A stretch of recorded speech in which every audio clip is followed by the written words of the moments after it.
Hello, everyone, and welcome to bonus episode 6.5. Admittedly, covering all 26 preludes in episode 6 was a bit overly ambitious of me. So if you want more, here's a hodgepodge of all the things I left out of episode 6 in the interest of time. But before we do that, I want to apologize for an issue in episode 6 where the thumbnail video of my face blocked the tempo and time signature indications of each prelude. So I'm showing them here. But I'm also showing them to make another point. You can see that I've highlighted preludes that I categorized as fast in orange, while the ones I categorized as slow are highlighted in blue. Overall, the tempo doesn't do a horrible job at categorizing them, because the fast preludes tend to be over 100 quarter notes per minute, while the slow preludes tend to be under 100 quarter notes per minute.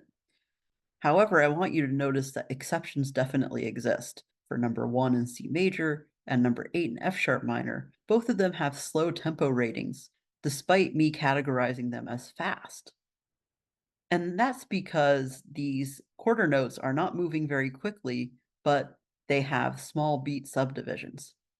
In number 8, for example, the quarter notes are subdivided into 30-second notes, which are extremely fast, despite the fact that the quarter notes themselves aren't moving all that quickly.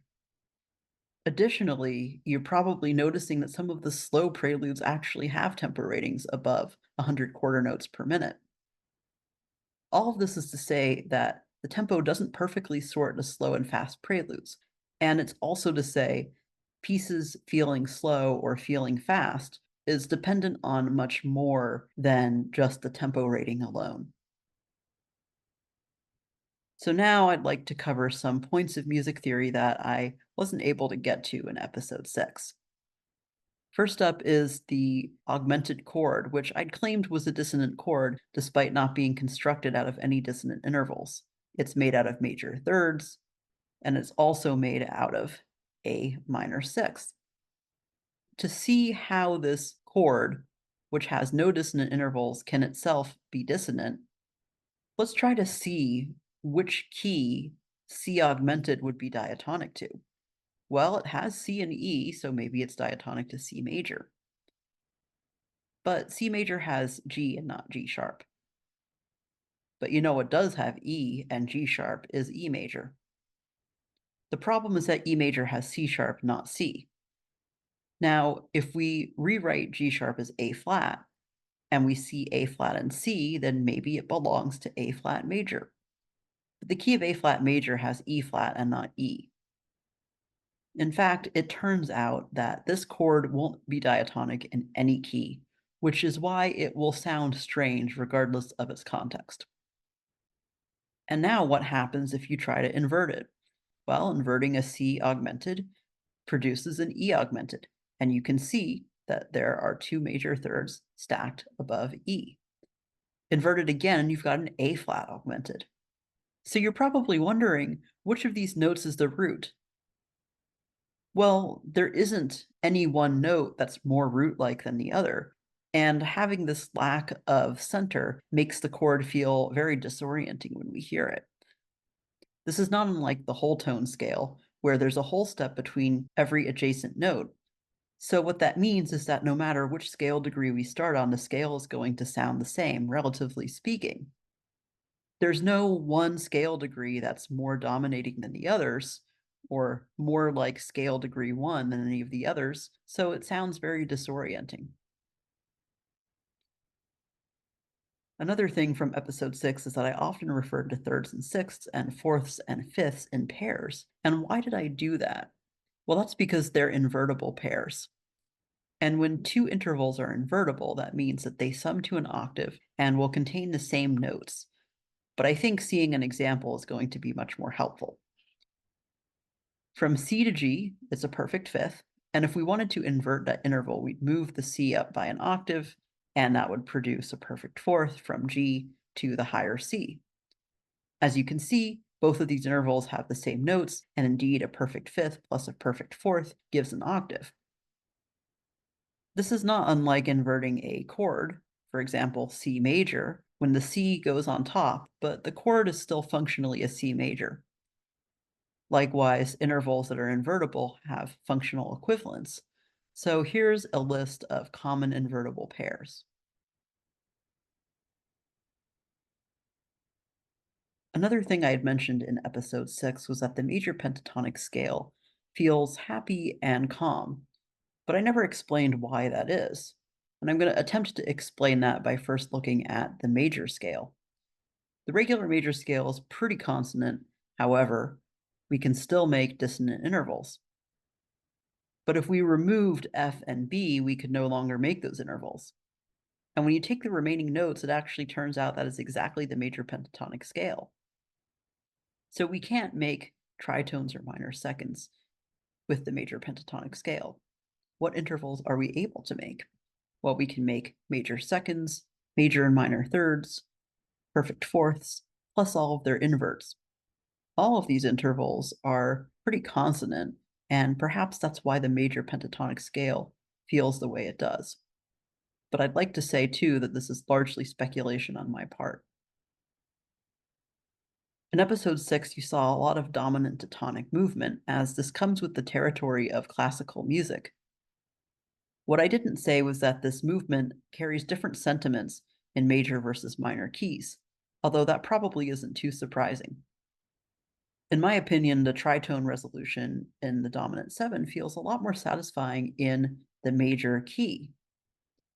And what I'm attempting to demonstrate here is that in a major key, we have that classic tritone resolution where the two notes in the tritone move by a half step to their adjacent notes to form the major third in the one chord.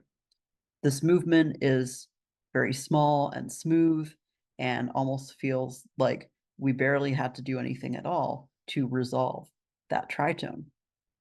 But this pattern breaks down in a minor key because, as indicated by the blue arrow, one of the notes in the tritone now has to move by a whole step.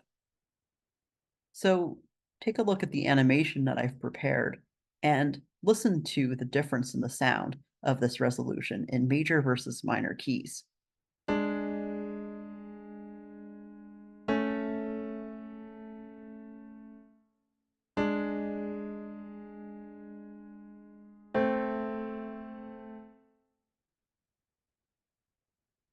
Another thing from episode 6 is suspended chords.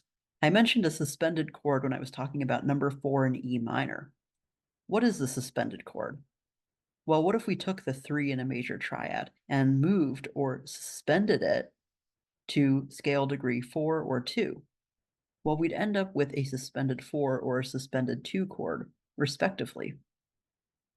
As you can see on the bottom of the screen, the suspended triads lack the typical third structure and hence want to resolve towards their parent triad, which has the typical third structure. As the name suggests, the middle note is suspended as if it may return to its original position at scale degree 3. And just like regular triads, we can add chord extensions like the 7th, giving us a wide array of chord possibilities. In fact, this B7 suspended 4 is exactly the chord I talked about in number 4 in E minor. Typically, it would resolve to B7 before resolving to any other chord. Now, finally, for theory elements, there may have been one thing in episode 6 that you found very confusing, and I'm going to explain it with this passage of number 24 in D minor. This piece claims to be in D minor, however, you should note that this passage moves through a bunch of different keys, including E minor, C minor, and D flat major. As you can see, we're moving between many different keys pretty quickly. We're not spending a lot of time in any of these keys. And so you're probably wondering, how in the world can something in D minor also be in so many of these other keys? What is this nonsense? Well, as you've seen in classical music, the notion of a key is kind of funny because the key changes so often. But there always is going to be a home key. This is going to be where we start the piece. We might revisit it throughout the piece, and we're certainly going to end on this key. In classical music, when we say that a piece is in Y, we mean that Y is the home key, but not the only key that will appear in the composition. Interestingly, we tend to retain the key signature of the home key throughout the piece, C sharp minor in this example. But then when we spell passages in different keys, we tend to just use accidentals. For example, this is the beginning of a passage in G flat major. But with other pieces, like for example, number 15 in D flat major, the C sharp minor section actually employs its own C sharp minor key signature. So sometimes the key signature does move with the key in these compositions. So now I'd like to revisit some of the preludes. For number 10 in C sharp minor, I'd claimed that it had low notes in the left hand and high runs in the right hand to contrast, but I never showed an example of it. So here we go. At the beginning of the piece, there's a minor second trill between A and G sharp. Also note that it takes place in a very high register, as this 8 with the dotted line indicates all of these notes are being played an octave higher than written. This trill is going to start things off, therefore, on a very perilous and tense feeling. This right-hand run is also a great example of those high right-hand runs I had mentioned. And then notice the contrasting low notes in the left hand. This dramatic contrast between low and high notes further makes the piece feel tense. I also want to talk about number 11 in B major because I think it has one of the most beautiful endings of all of Chopin's preludes. So let's take a look at the ending. After a held out pause on a dotted half note, the motif that started off the piece sounds again, bringing us full circle. Furthermore, there's an elaboration tacked onto this motif where we repeat 3-2-1, 3-2-1 of the B major scale, which reinforces the major scale and reminds us of the joyous demeanor of the piece. Additionally, there are also passing notes on the way to their target notes, like E sharp on the way to F sharp, C double sharp on the way to D sharp. And as I'd said before, this creates a kind of a playful feeling, which in this case mirrors the overall demeanor of the piece. Finally, we end on gentle rocking back and forth between the tonic and the dominant before quietly settling on the tonic. So if you haven't listened to this piece yet, I highly recommend it.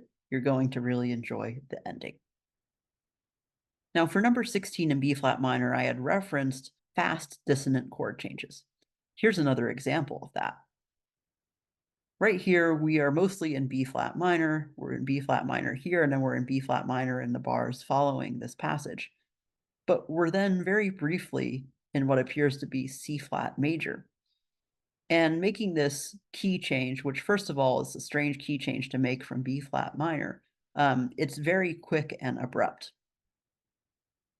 And for number 18 in F minor, if you weren't already convinced by my examples that the piece is dominated by frantic fast playing, often in octaves, well, here's some more examples for you. In the top example, we have a crazy run in octaves, wherein the second measure contains 22 notes. This is going to be extremely fast and chaotic. This bottom passage is chaotic in a different way. We're exploring the entire range of the piano, starting off very high, again with that 8 with the dotted line, and moving into the lower parts of the bass clef. This is very dramatic, and it feels like we're falling through the entire range of the piano very quickly. I also want to talk about number 24 in D minor because there's a really fun passage that I just didn't have time to cover. It's this really wild run that starts off very high and is pretty fast. Of course, it features minor second movement. In this case, we have a minor third that moves down by a half step with each passing note. And I think that this just beautifully captures the chaotic sentiment that Chopin was aiming for in this piece. Finally, there's number 25 in C sharp minor. I'd mentioned a passage in G flat major, but what I didn't say is that this is actually a motif that repeats throughout the piece. Let's look at a version of that passage in B flat major this time. This part in B flat major has chord progression and melody that is very close to the first few measures of the passage in G flat major. Perhaps more strikingly, there's this passage in F major that has the exact same chord progression and the exact same melody as that in G flat major. In fact, let's look at the G flat major passage again just to prove my point. You can see that the chord progression is identical, as well as the melody. So that's a wrap on Chopin's Preludes.